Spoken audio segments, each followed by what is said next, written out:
one said. Delete, delete, delete, delete, delete. Yeah, after he freaking fucked his legs up for the rest of his life because he was jumping off of 20-foot things. I don't know how wise that was. What do you call it? Thank you guys for bearing with us here at Snug Wrestling. Just been going through some technical difficulties. We know it was supposed to be 9 p.m. Eastern, 6 p.m. Central. I know it's looking really 10-ish right now, but Jesus Christ. it wouldn't be Snug Wrestling without Streamlabs deciding to fuck with us. But just bear with us. We are live again. Everybody come on in. Enjoy yourselves. We'll give us a moment. For real. Technical difficulties with Snug Wrestling. We can make it just based off of the technical difficulties that we have. Now that I notice it, I'm not happy with it. But it would be a movie nonetheless. Now that I just looked over and saw my orange pair of yeet glasses, I noticed that I made the T too short. So I'm going to fix that after this. All right. Let's try this again, y'all. The fifth time is the charm, I swear. Only on Streamlabs. Oh man. Hopefully we get the people that we had come back. But oh well. All right, y'all. Damn, I don't even know how to start this fucking thing now. What's good, everybody? Welcome back to the Snug Wrestling Podcast. Sorry for the delays. Sorry for the technical difficulties, but we're here now for real this time, and we're going to do our Night of Champions predictions because this show apparently is still taking place in Saudi Arabia, so the show must go on, so we should as well. And Mr. Bludd, you put out a very interesting episode of the Bludd Drop earlier today, which is going to be on Apple Podcasts and Spotify earlier, where you kind of went over why this didn't really feel like Night of Champions to you because there's only going to be 2 championships actually being defended, which is the United States Championship and John Cena's Undisputed title, right? Exactly. I think it's pretty ridiculous because they went ahead and moved Bayley versus Becky to Monday Night Raw this past week on the 23rd of June, rather than saving it for this actual weekend at Night of Champions. And we officially have the announcement of the quotes unquote retirement match of Goldberg versus Gunther announced for Saturday night's main event instead of, again, here on the show that's literally called Night of Champions. We have more non-title matches on this show than title matches for Night of Champions. So yeah, I'm kind of pissed off about that.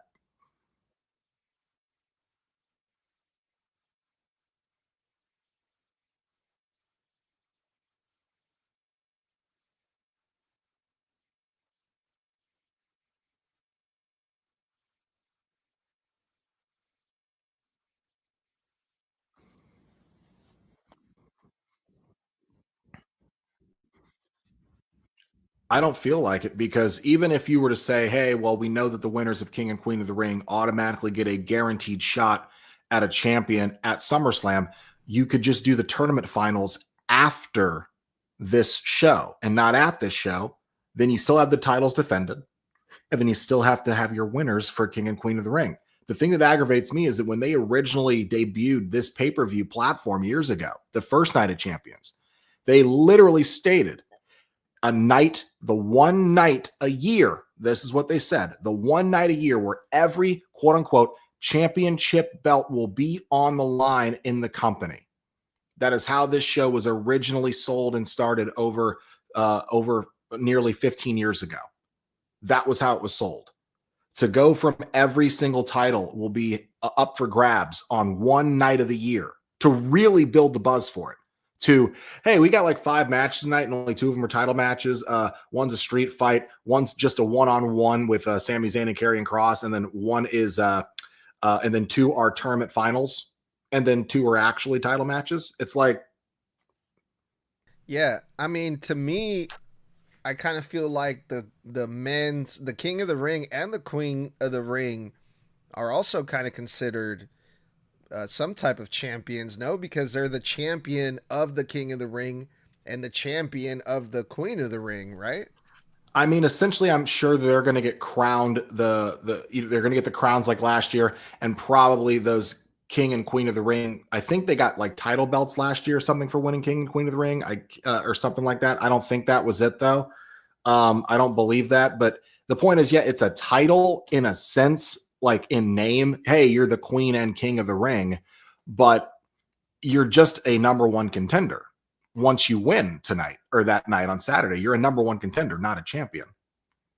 I think the only match here where we can really say that this has nothing to do with any type of championships or anything is what Sami Zayn versus Karrion Kross, because you have Raquel versus Rhea. That's a non-title match. However, Raquel Rodriguez is one half of the women's tag team champions. So, I mean, she's a champion in the match, yes, but she's not defending, and it's in singles and not in her own division.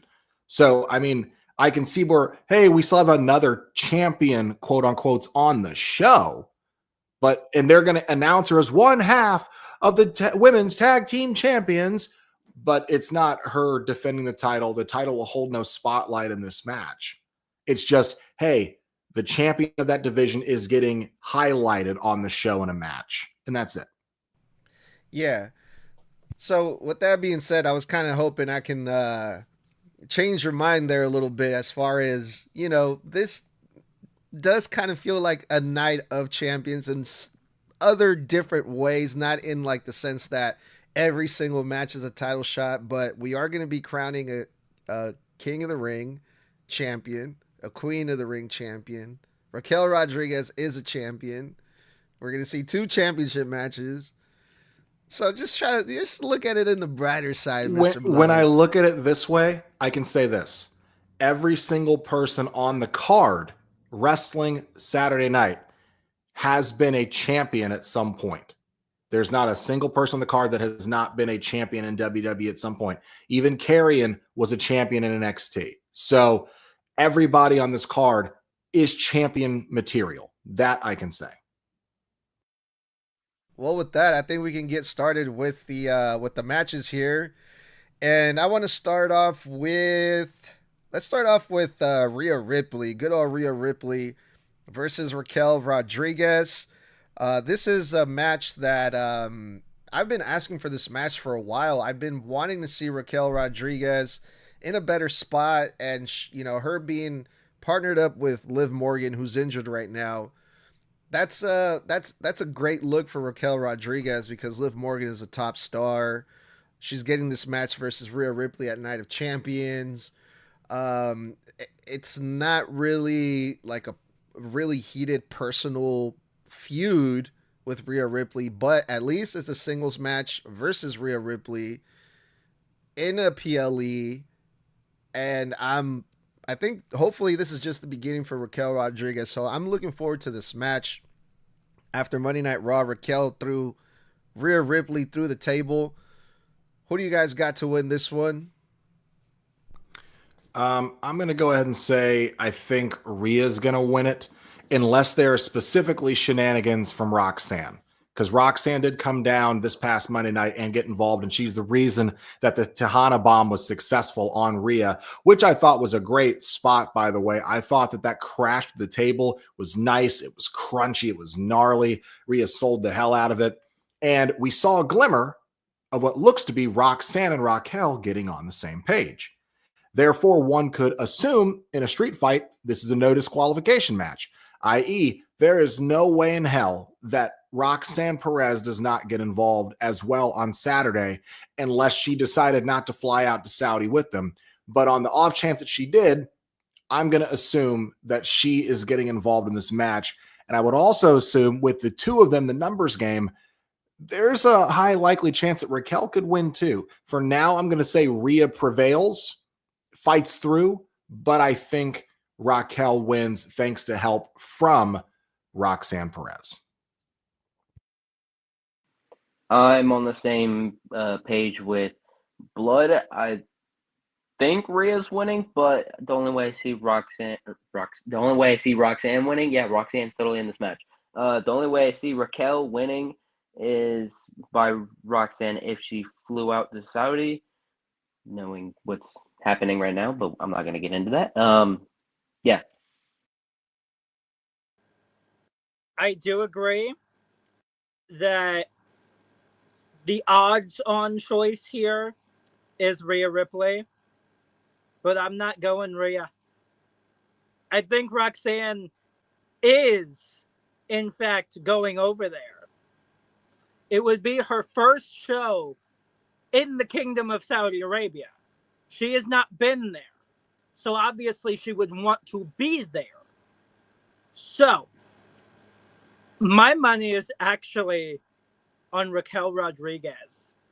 As much as I love Rhea Ripley, my money is on Raquel because I think Roxanne Perez does go over there. I think she's already there right now, which odds are they are. But my guess here is Roxanne is there. She will get involved because obviously she will. My money is on Raquel Rodriguez. Yeah, everyone that I've spoken to about this all has the same prediction. This is how you get Roxanne to get accepted by Raquel Rodriguez, and this is how you get that replacement that later on is going to turn into, drama and more issues within the Judgment Day when Liv Morgan comes back. So I definitely see that happening. It makes sense. I mean, everything that you guys said, Raquel going over with the help of Roxanne.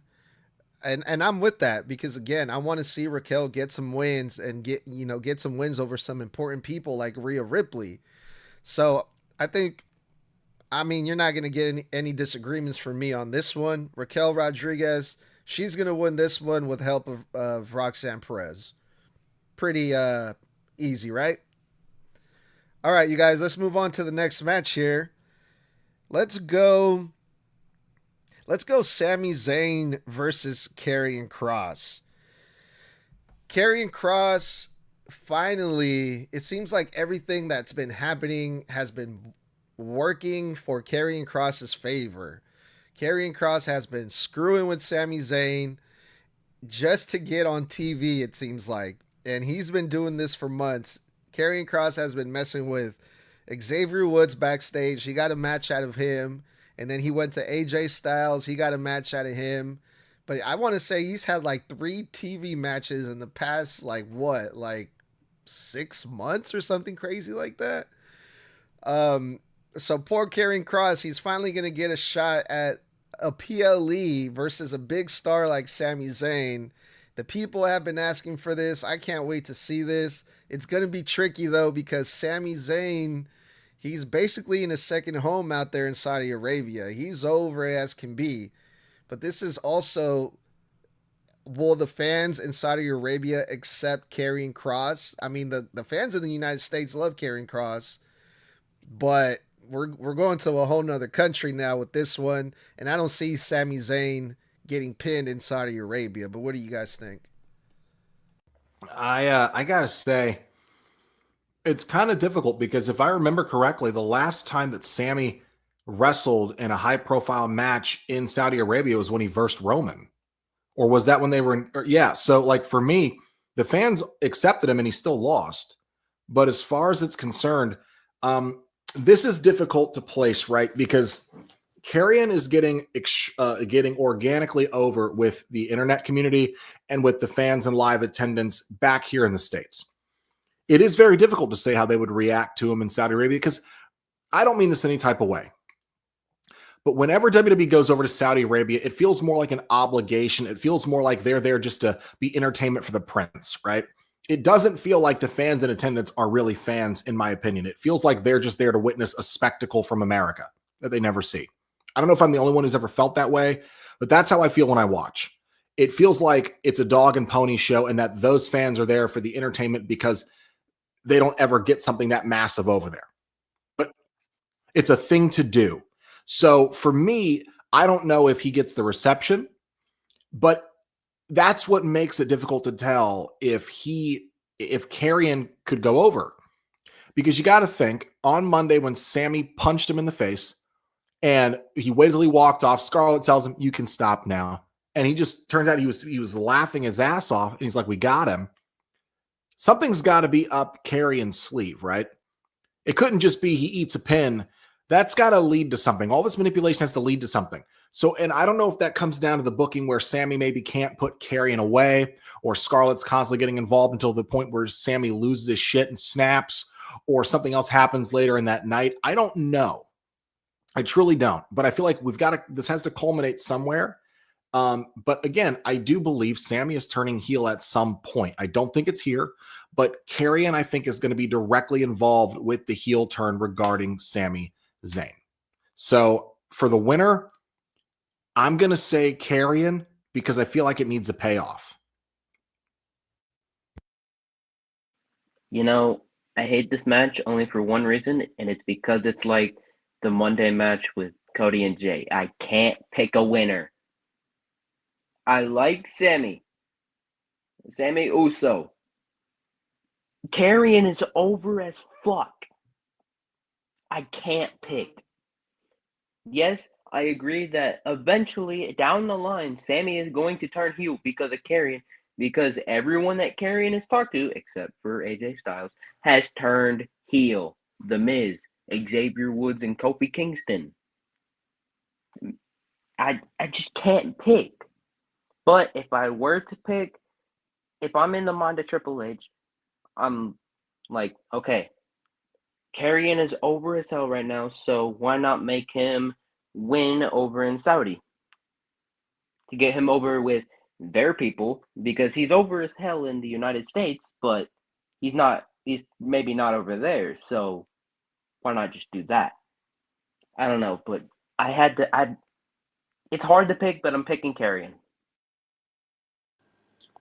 I am also going Karrion Kross here. But unlike the two of you, I have a theory. As Toxic has already said, almost every person that has talked or even been around in some sort of way, Karrion Kross has turned heel. Including, Tox, you forgot this one, KO. Yeah, Kevin Owens talked to him at one point. He turned heel on like an off-camera thing. So, here's what I'm going to say. It's still a possibility he might turn heel in Saudi. What match, you may ask? Cody and Randy are right there. They're right there for that final. I think so, yeah. I think that would be one hell of a way to turn heel on a match that two of his closest friends are in.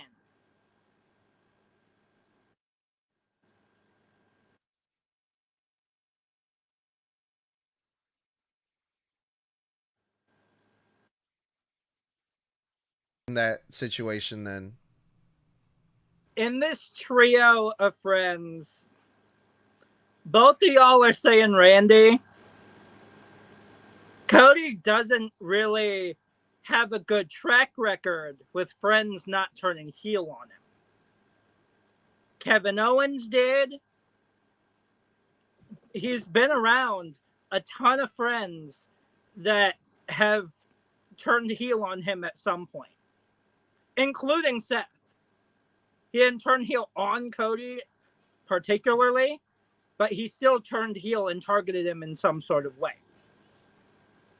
I think maybe Cody, but Randy's also there, so I'm not sure. Randy is the one that took him out of the tournament. yeah, I mean, it's an interesting theory. It's kind of hard to predict though, because we've also been hearing rumors of, Cody might be turning heel pretty soon, and they're in Saudi Arabia. Like, I mean, I guess some people would say, yeah, if Sammy turns heel in Saudi Arabia, in front of the people that really love him, that would be some heat, but I I think they're going to play this thing out more with Sami Zayn and Karrion Kross. And I'm in it for the long run when it comes to these two. I want to see what they can cook up. Maybe Sami Zayn turns Kross babyface. I mean, the people have been cheering for Karrion Kross, but I want to see Karrion Kross win this match. That's for sure. Karrion Kross, I want to see him get a win. So I'm going to go with Karrion Kross, even though I have a really bad feeling that's not going to go down. It's not going to go down like that. But I'm going to put it out there in the world. I'm going to manifest it. Karrion Kross is going to go over Sami Zayn at Night of Champions. All right, y'all. We're going through these pretty quickly. Let's get this match out of the way. Jade Cargill and Asuka, the finals for the Queen of the Ring. Asuka just came back and she went straight to, the end of this tournament. Jade Cargill, I think from the beginning, it was pretty obvious that she was going to make it to the finals, but it is Asuka. She came back hot. And I think we all want to see Asuka versus Io Sky. So who do you guys got to win this one? Please, for the love of almighty tap dancing Christ, be Asuka. I think, and you know what? I believe I speak for everybody in this fucking panel right now. And the majority of people that are fans already on the IWC or just, whatever. Jade is nowhere near ready. Jade can't handle a match on NXT, in my opinion. The fact that we said this on Monday, but look, she was in AEW. They protected her in AEW. She came to WWE. She appears in the Rumble. They realize, oh shit, you can't wrestle. AEW trained you wrong. They spent another 4 to 5 months retraining her. And then they had to pair her with Bianca so Bianca could continue to protect all of her weaknesses in the ring. She was with Bianca for 5 months? And then we get her on an injury. Now she's gone for another 3 months, comes back. She's still missing her spots, still off as hell in the ring. There's something, it's just, she is a great entertainer. She is an incredible, charismatic entertainer. She is not in ring confident. She's mistiming. She can sell. That's great until the moment she forgets how to sell. Like we saw on Monday, she was selling the left knee. And then at the last 3 minutes of the match, Streamlabs,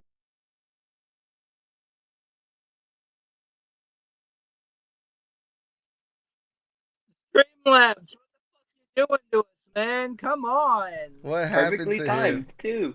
What happened to him? No. Oh, this is going to be such a bitch. Today is not our day, y'all. Today is not our day. More editing for Snug. Off the rails. Oh, I'm not looking forward to this one, man. This one is going to be a tough one to edit, huh? Yeah, this one's definitely going to be bitch to edit. All right, he's back. Let me bring him in. did I leave at? What was the last thing he said? Anyone remember? At the last 3 minutes of the match. Okay. So she can sell until she forgets how to sell. Last 3 minutes of the match on Monday Night Raw, she literally was selling that knee until she forgot to sell the knee. She finished the match forgetting to sell the knee. So as far as I'm concerned, it's got to be Asuka. Asuka and Io is a much more tantalizing match for the hardcore fan, especially the fan that really wants to see a workhorse work rate match that looks stiff, looks like it fucking hurts, and feels like Fight Forever. The Queens of Strong style. It's that simple. That would be a great SummerSlam match. I say give it to Asuka. I wouldn't mind seeing Jade win, but I think it has to be Asuka because she just came back, and that's not the excuse for everything. That's why I think Asuka should win. But no, she has this big momentum. Like last week, she had I think it was on commercial. She had a backstage with Io saying like, "If I win, I'll see you at SummerSlam." she's on fire right now, and because she came back and people are loving her more. Not that they didn't, but you get my point. But I wouldn't mind seeing Jade versus Tiffany again, even though we've seen it on a SmackDown. And to me, that's just not SummerSlam material. To me, I want some people that have had history together, being Asuka and Io. They had history in what is no longer Damage Control. So I'm picking Asuka. It's kind of obvious here. On one hand, you have a title match where neither of them really seem like championship material in Jade Cargill versus Tiffany Stratton. Like, neither of them are championship material there. On the other hand, you have the great and powerful Empress of Tomorrow, Asuka, going head-to-head with Io Sky, the genius of the sky. The choice is obvious here. And it is Asuka to be Queen of the Ring. And for eventually, at SummerSlam, for her to go head-to-head with Io Sky. In fact, Toxic, in that backstage thing, Io was all excited and all of that. It's like, once you win, we'll go up against each other for the title, just like we talked about in Damage Control. Asuka's response: we are no longer in Damage Control. I'll see you at SummerSlam. I think that match there is a way bigger match than Tiffany versus Jade. It is a way bigger match than that. So I'm going Asuka. I have a feeling it's going to be Jade. I mean, I'm just thinking, when is SummerSlam, by the way? Anyone know the date yet? I think it's August 1st and 2nd. Yeah. All right, so we got let's say about a month, a little bit over a month, right? A month and a week. About a month and a week. I can see Jade Cargill versus Tiffany Stratton for a SummerSlam match. Because if it's Asuka that wins it and we get Asuka versus Io at SummerSlam, who do you put Tiffany Stratton up against at SummerSlam, and how? Anyone else? Here's my thing. If you get Jade versus Tiffany, I got a question for you. After what we watched at WrestleMania, who walks who through the match? So because the referee again, Jessica Carr. Because if you remember, Charlotte Flair had to walk Tiffany through most of that WrestleMania 41 match. You can audibly see her calling spots because Tiffany looks lost half the time. Jade is lost 80% of the time. So you put two people who need to be led through a match by real ring generals in the same match. I don't want to see that match. It'll be a train wreck. So whoever goes up against Tiffany, it's got to be, let it be like maybe Bianca, and then Naomi cashes in if Bianca wins. Yeah, but Bianca hasn't been on TV in weeks. True. But just an idea. I mean, I say anybody that Naomi's already had beef with goes up against Tiffany, because I do think I do believe we get a Naomi cash in at SummerSlam. I have this weird feeling that we're going to get I think we're getting a lot of massive moments at SummerSlam. It's the first ever 2-night SummerSlam. People keep forgetting how major an event this is going to be for WWE, which means it's going to need major moments. And I think Naomi cashes in there some way, somehow on Tiffany. It's possible we get Tiffany versus Nia one more time, because Naomi does have history with both of those two women. And every time so far that Naomi has tried to cash in, there's Nia Jax to tell her no. Yeah, There's Naomi has been trying to cash in every week. Well, it's only been a couple weeks since Money in the Bank, but every week, and Nia Jax has been there to stop her, right? I can see Naomi cashing in before SummerSlam, and then we get a Naomi versus Bianca at SummerSlam. That I would like to see. And the reason I think that's how it's going to go down is because before Liv Morgan got injured on Monday Night Raw, she had a little segment there with Io Sky. And I think that was the beginning of them setting up perhaps a Liv Morgan versus Io Sky at SummerSlam. So if Liv Morgan is able to come back and still make it to SummerSlam, I can see Jade Cargill winning at Night of Champions. She goes on to face Tiffany Stratton, and then we get Liv Morgan versus Io Sky at SummerSlam.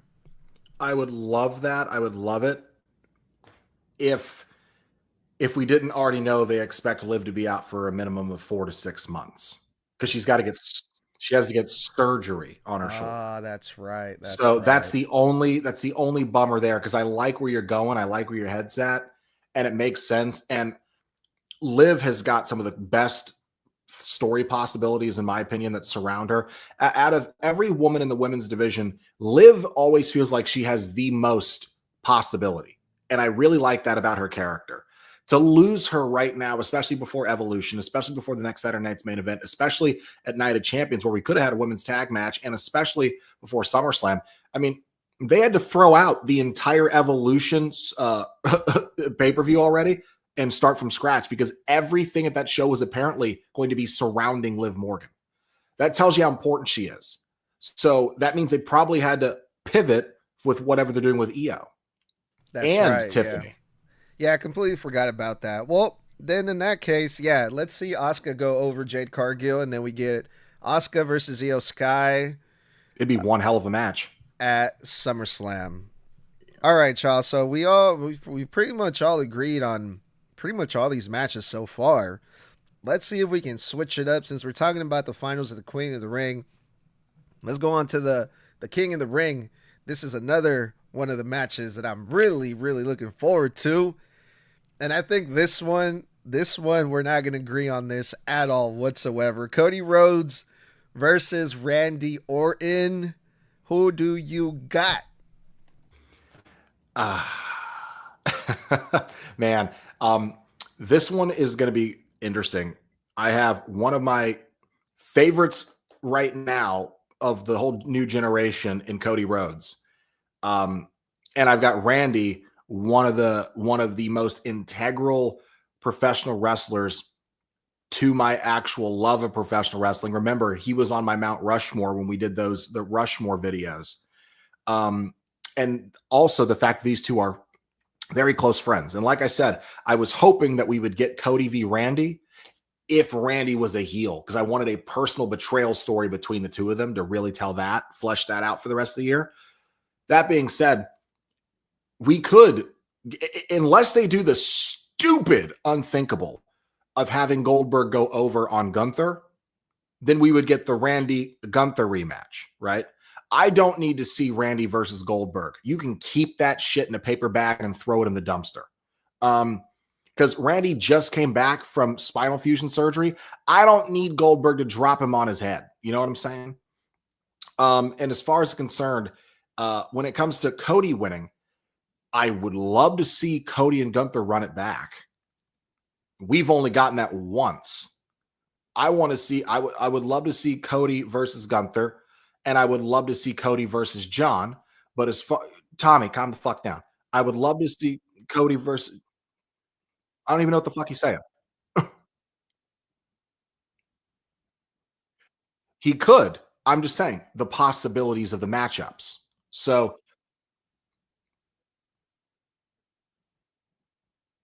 their respective brands. Okay, so well then they need to stop appearing on each other's shows. As far as it's concerned, if Cody wins, we get John Cody too. That, however, leaves the Money in the Bank contract. That right there is where Seth fucking Rollins finally scores a win over Cody Rhodes, because I got a feeling if we get Cody v. John at SummerSlam, that's where John's title reign ends. And the moment Cody fucking pins him, he's going to get his ass jumped to Kingdom Come by Bronson Reed, Braun Breaker, and then Seth is going to waltz right down there, curb stomp his head into oblivion.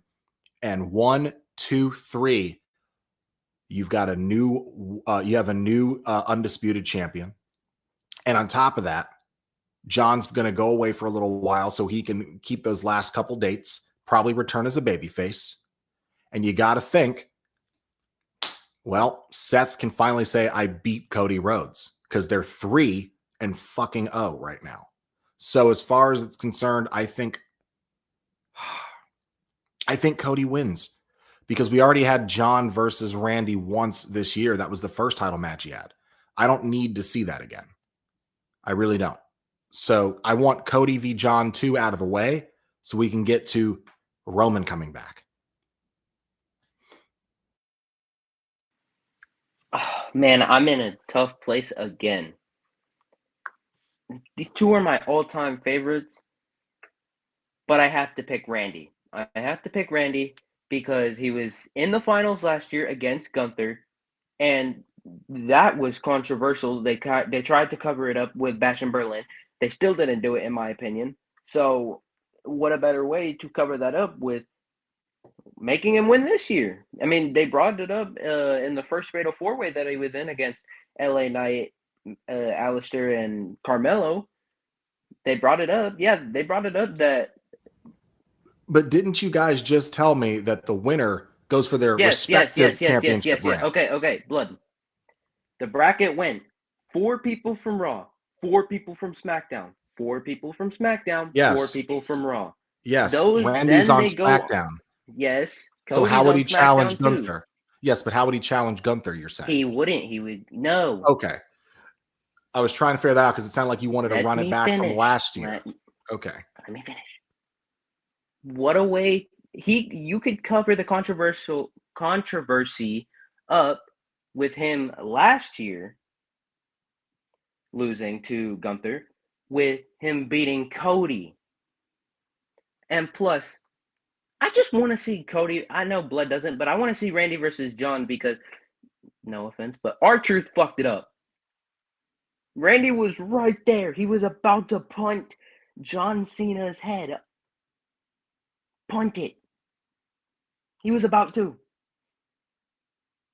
And then just Truth. But I gotta go Randy because there's too much controversy around him for last year, and also because I just want to see them run it back because Truth screwed it up.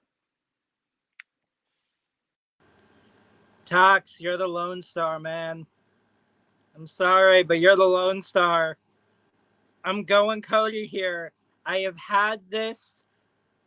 been saying this for quite a bit now. When Bludd said that the one that should take the title off of John is LA Knight,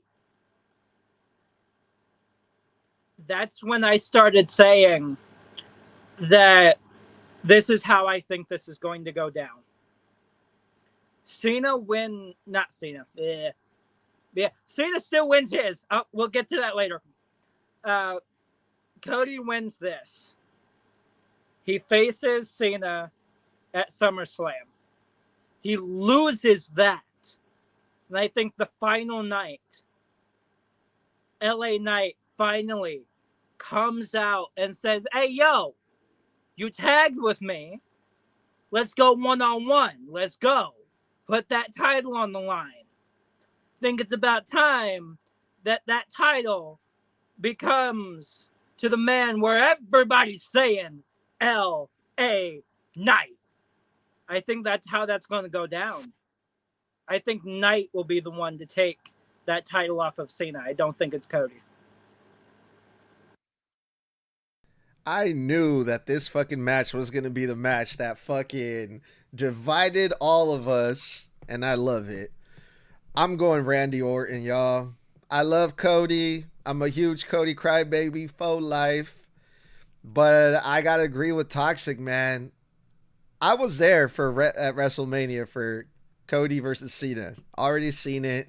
I'm over it. I don't need to see it again.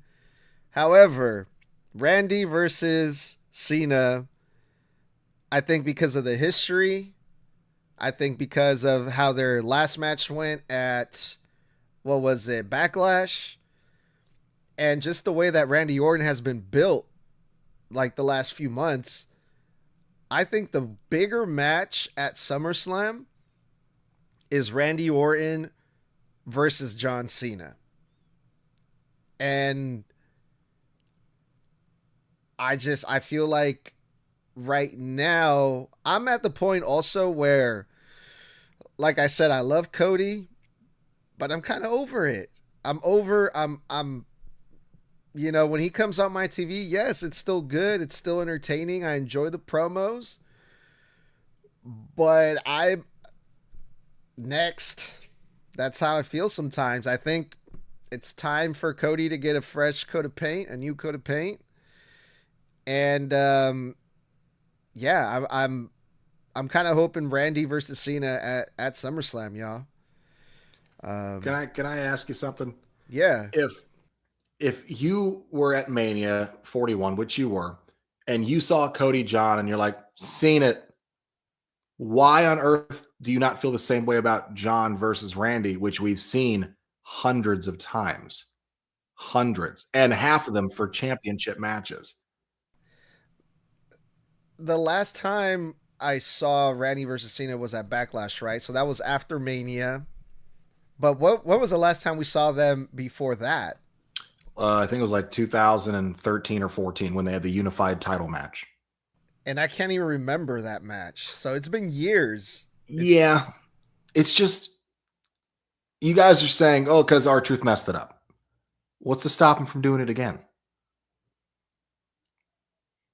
You know? So A more serious truth. Yeah, a guy who wants to jump John Cena at every turn. So what's to stop him from doing it again? So, yeah. He could ruin the match a second time.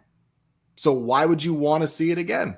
You know what I'm saying? Run back the exact same match, play by play, same finish. But it's a different R-Truth. When R-Truth interfered in that match at Backlash, he was like trying to do the right thing, you know? I don't think R-Truth would blatantly go out there and cause Randy Orton the match on purpose, you know? I mean, he kind of already proved that he's willing to. He screwed Aleister Black out of a match when he attacked Kit Wilson. Who gives a crap? Yeah, but he still proved he's willing to interject in someone else's business just to get a point across. He's proven that now. So it's kind of like, do you really want to see Randy versus John again? Or do you want to see Cody versus John with the threat of Seth Rollins looming over, the threat of The Rock possibly returning, the threat of Roman Reigns possibly returning, all the booking that could happen if you run Cody versus John back again? Seth Rollins and they fix the problems they messed up at Mania. Seth Rollins can still be looming in that match if it's Cena versus Randy Orton. True. But to fix what they fucked up at 41 with not The Rock being there like he should have been, leaving Travis Scott's ass out of it, interjecting a Money in the Bank cash in potentially, there's so many ways that they can make this version better and as an apology to the fans for what 41's match was. And they still swerve us in the end. You know what I'm saying? Because we still need Roman to return. Who we need. Like, what if Seth tries to cash in and then all of a sudden we hear Roman's music? And now Roman is saving not only Cody, but John. Then we're setting up for War Games. I think I'm good if The Rock and Travis Scott never come back again. That's fair. So I'm gonna stick with my prediction, and I'm gonna go. No, that's fair. I was just asking because I tell you what, I wouldn't hate seeing a no choice team up at War Games of Cody Rhodes, Roman Reigns, CM Punk, Jey Uso, and potentially Sami Zayn versus heel John Cena, fucking Seth and his team, and a couple of other heels. I wouldn't hate it if SummerSlam sets that shit up. Yeah. You know what I'm saying? No, yeah. I mean, we can still get that either way. Oh. But let's move on, y'all. This match with Cody and Randy Orton is going to be crazy. That's for sure. All right. For the United States Championship, my boy Solo Sikoa versus where'd Tommy go? I wanted Tommy to do the Jacob Fatu thing he loves to do. God damn it. Anyway, Solo Sikoa versus Jacob Fatu, United States Championship, y'all. This is another one that I'm really looking forward to, but who do you guys got? I already said it last week on Friday Night SmackDown, as did you, we all agreed on this. Solo Sikoa is winning. I could have swore Toxic said as much as he hates it, it's going to happen. But Solo Sikoa has to be taking the damn thing off of Jacob Fatu. Jacob's already held it since prior to Mania at this point, as far as it's concerned, or he won it at Mania. But the point is that I feel like Jacob is a better chaser. I feel like the crowd is behind him more when he's chasing rather than holding. I feel like the moment he won it, the crowd slowly started to lose interest in him as champion because he already proved he could get the damn thing. So they like watching him fight for it because he's so ferocious when he fights for it. But I think Solo Sikoa wins with dirty tactics, man. I think Solo Sikoa is going to come in and I think Solo Sikoa and him are going to have a decent match. I think just when Jacob's going to win, a couple things might happen. Mute yourself. We're either going to get what I'm assuming is going to be JC Mateo interfering with a potential Hikuleo call up and surprise attack. Jimmy Uso is going to come in to try to even the odds and help Jacob. But the problem is they're going to wind up being outnumbered because it's going to be literally, Solo, JC Mateo, and Hikuleo versus only Jacob and only Jimmy. But I'm wondering if at some point we're going to get a return of Tama and Tonga as a baby face to side with Jacob and Jimmy for feeling like they got replaced. So I definitely think Solo wins. And I think it's due to probably a call up of Hikuleo. And we're going to go from there. But I think Solo, people think he's a laughing stock and everything, but in all fairness, I think Solo is actually long overdue for a mid-card championship. I think they should have given him a mid-card title when he was in the fucking bloodline originally. Because Jimmy and Jay had the tag titles. Roman had the freaking undisputed championship. He should have had the fucking United States title or the Intercontinental Championship, one of them, to prove that all of them were championship material. They should have given that shit to him forever ago. Yeah, I thought Jacob was gonna retain, but I mean, didn't we say the same thing about LA Knight when he lost it to Shinsuke that he's better chasing, but now we want him to win the world title. But I just have that fear that that's what Solo's gonna be. He's gonna get the mid card title, and then we're gonna. Oh wait, no, I'm thinking of Jake. Brain, work, please. I think that's what Jacob's gonna be. Sorry, we're saying Bludd said that Jacob is better chasing. That he thinks it. I think that he's better as the champion, but I wouldn't hate it if Solo, as much as I do hate it, if he won. So I do have Solo winning this. Not a lot of thoughts about this, but it's inevitable that Solo's going to have to win that eventually for the story-wise.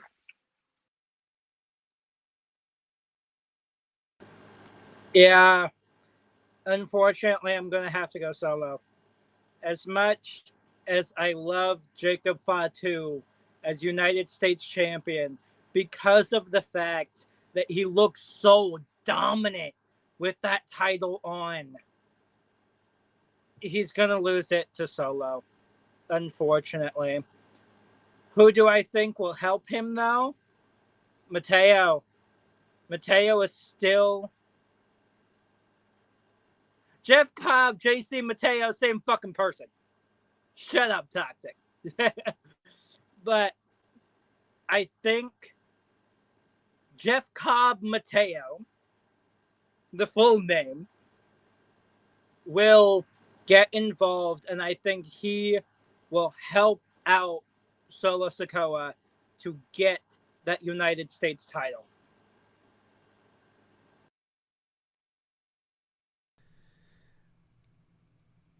I don't think Jacob Fatu needs a championship.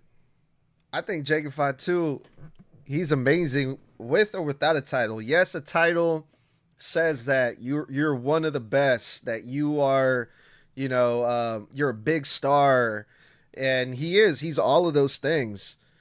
But I think the United States title would look not just like because it would look better on Solo, but like I want to see more of Solo on TV. Like I want him to show his personality more. I want him to show like some of that goofy side that we've been seeing a little bit on TV. That's getting over. And if Solo Sikoa wins the United States title, I feel like we'll be able to see more of that. I don't think we've seen all of what Solo Sikoa is capable of. Not only that, but he's beaten John Cena. He's beaten did he pin Roman at one point? Yeah, he pinned Roman at Crown Jewel 2024 in a 6-man tag with Tama and Jacob versus Roman, Jimmy, and Jay. Thank you, Toxic. Don't know what I'd do without you. But Solo has won some great fucking matches in his time. And he should be a champion, I think. And what better way to be like, hey, I beat Jacob Fatu. I beat Cena. I beat Roman. I'm the man. And, why not get a little help in there? This would be a good way to bring in a new guy. Jacob Fatu left his little group, so, let's bring in someone else. Also, if Jacob Fatu loses at Night of Champions, that can open another door for him to move up even higher on the card. I mean, why not? Some people might say Jacob Fatu's not ready for that main event scene. I think he is. I think he would do great up there with the Punks and the Romans and, the Cenas, the Randys. If we get Roman Reigns to come back, we got Jimmy Uso lining himself up with Jacob Fatu. Can you imagine if Jacob Fatu lines himself up with Roman Reigns? I don't know, man. I think there's a lot of good things that could come out of Solo Sikoa winning the United States title. So I'm going to go with Solo Sikoa. All right, y'all. The main event, well, at least I think this is going to be the main event, is John Cena versus CM Punk. And I don't think, all these predictions that we've been talking about SummerSlam, we haven't even mentioned CM Punk. Did you guys notice that? I don't think anyone actually believes that CM Punk is going to beat John Cena at Night of Champions. But what if he does?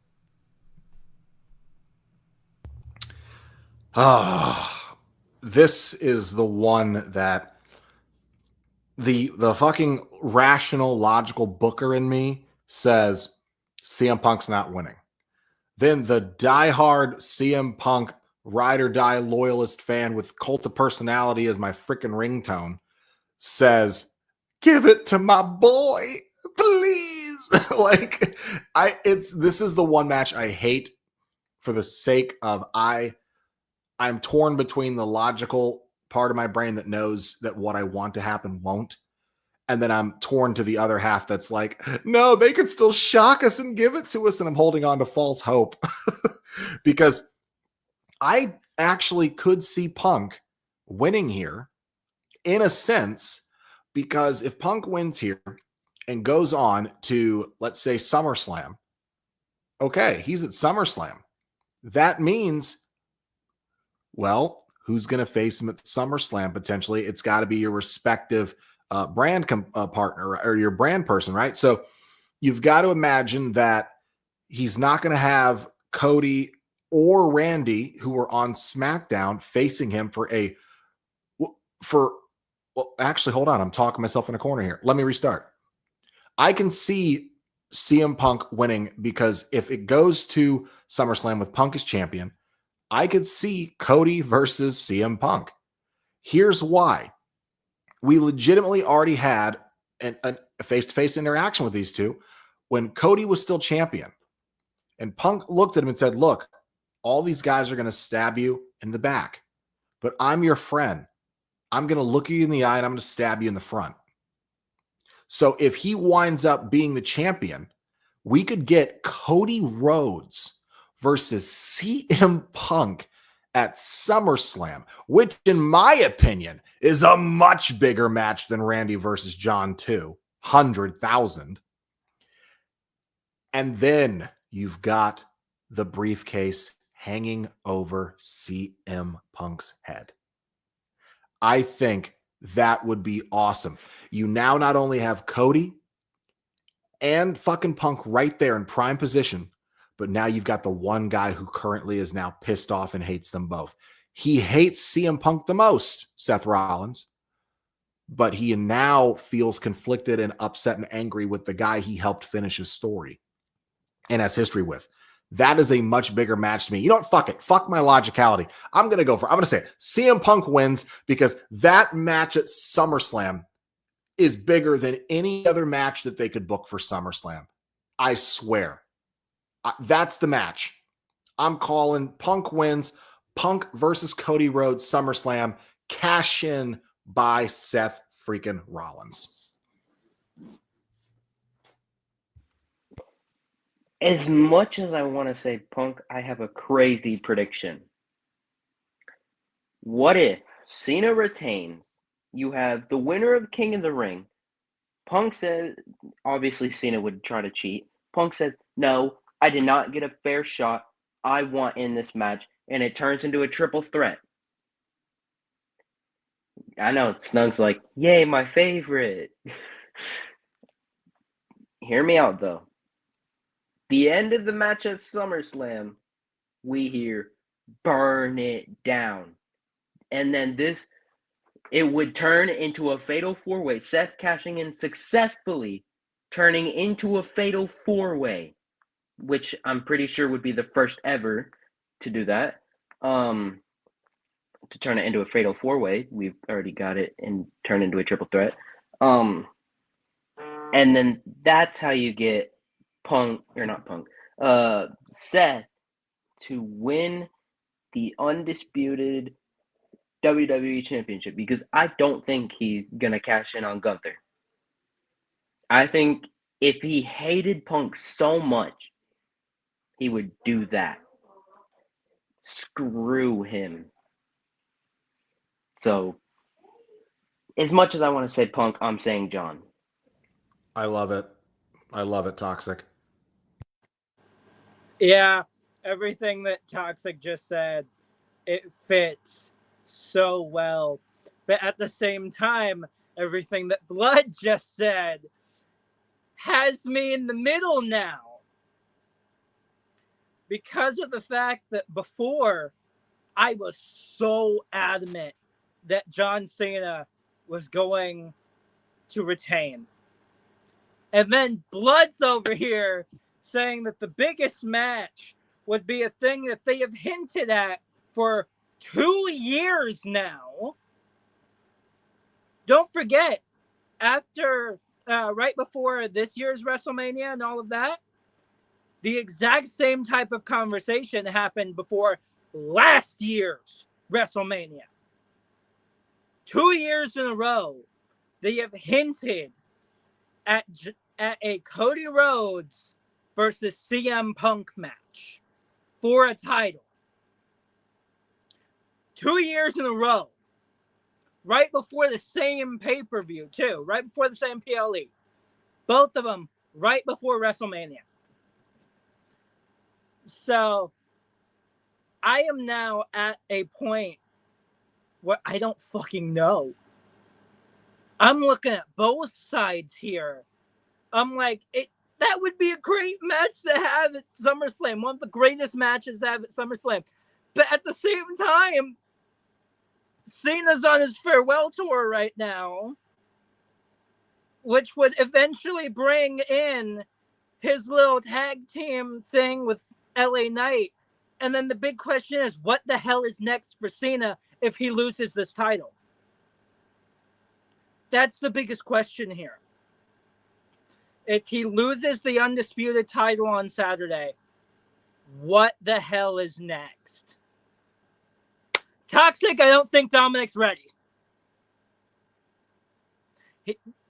For all of the people who are listening exclusively, Toxic is holding up his Intercontinental title. Here's the problem. Just like Austin Theory wasn't ready, I don't think Dominic is either. Yes, he is absolutely main event material. But to go head-to-head with one of the best damn people on the mic that would toast him burnt. This man would burn the crap out of him. I get what you're hinting at, Toxic, but I don't think Dominic is ready for John Cena. I just don't. So I'm going Cena here. I find it hard to believe that we are expected to believe that just because John Cena has a limited, dates left, and he's going to be working in the WWE for another 6 months, limited dates, that we're expected to believe that he's going to be champion the entire time. It kind of goes back to what we were talking about when it comes to Goldberg. He's not going to win because they just told us that this is going to be his final match. So what? Just because John Cena is here 6 more months, that means he's going to be champion for the rest of the time? I don't think so. At some point, John Cena has to lose the title. There's no way he's going to take off with it. Someone has to beat him. And I think it would be kind of shitty if they just keep feeding people for John Cena to beat. Not that there's anything wrong with losing to John Cena until December, until his final dates. What better person to defeat John Cena than CM Punk, especially after all that fucking craziness that went down with the pipe bomb? I want to see CM Punk win it because the story that CM Punk and John Cena are telling, John Cena is trying to do the same thing that CM Punk did in 2011, which is leave with the championship. John Cena wants to leave with the championship, just how CM Punk did, right? John Cena wants to ruin wrestling. CM Punk is now Mr. TKO. He's not against TKO. He's a millionaire. He's a capitalist now, right? How John Cena put it. So this version of CM Punk, which is not the version of CM Punk in 2011, turns out to be the savior of this thing that John Cena is trying to do, which is ruin wrestling, take off with the title. I think it makes perfect sense for CM Punk to beat John Cena in this situation. So I'm going to go with CM Punk. I know I sound crazy. And also hearing what you guys said, Mr. Bludd, how, Cody versus Punk at SummerSlam. Please take my money. Put it in my veins, bro. Yeah.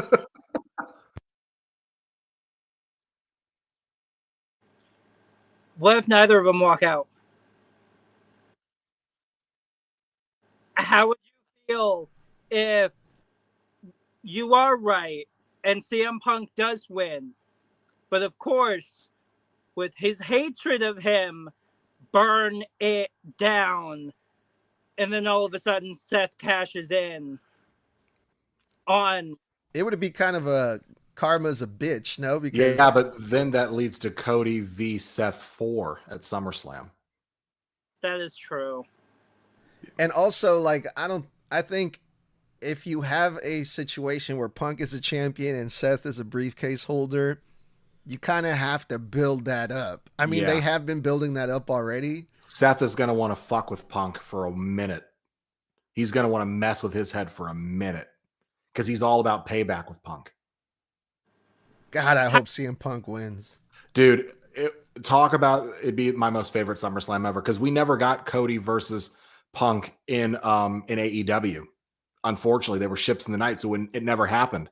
And that was one match people really wanted to see. Could you imagine two of the most popular, biggest names in all of professional wrestling at the first ever 2-night event SummerSlam, the biggest SummerSlam of all fucking time? Main event, Cody Rhodes versus CM Punk with a cash in from Seth fucking Rollins at the end.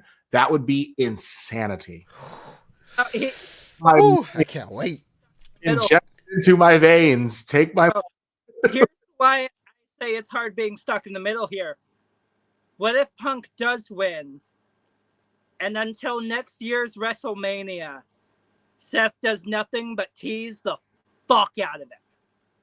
And then Heist of the Century 2.0 coming from Seth. I don't know, man. I don't know. It's possible, but all I know is we have to get to Punk hopefully winning first. That's the thing. We got to get to Punk winning. We got to get to that main event and hope that we get the ending that we want, because I am telling you right now, I will fucking do a triple backflip and end up in the hospital because I'm no longer a gymnast and I can't plant those anymore. And I will be in a full body cast like this in the hospital for SummerSlam. That would be the fucking ultimate swerve if CM Punk wins at Night of Champions. Yeah. Oh, dude, talk about subverting expectations, bro. I mean, and Triple H likes doing that. So here's hope, gentlemen. But if there's nothing else, guys, that was the Night of Champions prediction video here on Snug Wrestling. Are we ready to get out of here? All right. So with that being said, I have been Mr. Bludd. This is Toxic. That's Tommy, and our fearless leader, Edgar, the creator of Snug Wrestling, here for our Night of Champions predictions. You can catch us every Monday and Friday night after the shows go off the air, Raw and SmackDown, respectively, right on Apple and Spotify, Instagram, Facebook, YouTube, for our actual reactions and reviews of the show, in real-time reactions from Snug Wrestling as the shows are actually going on, posted to Instagram and TikTok in real time.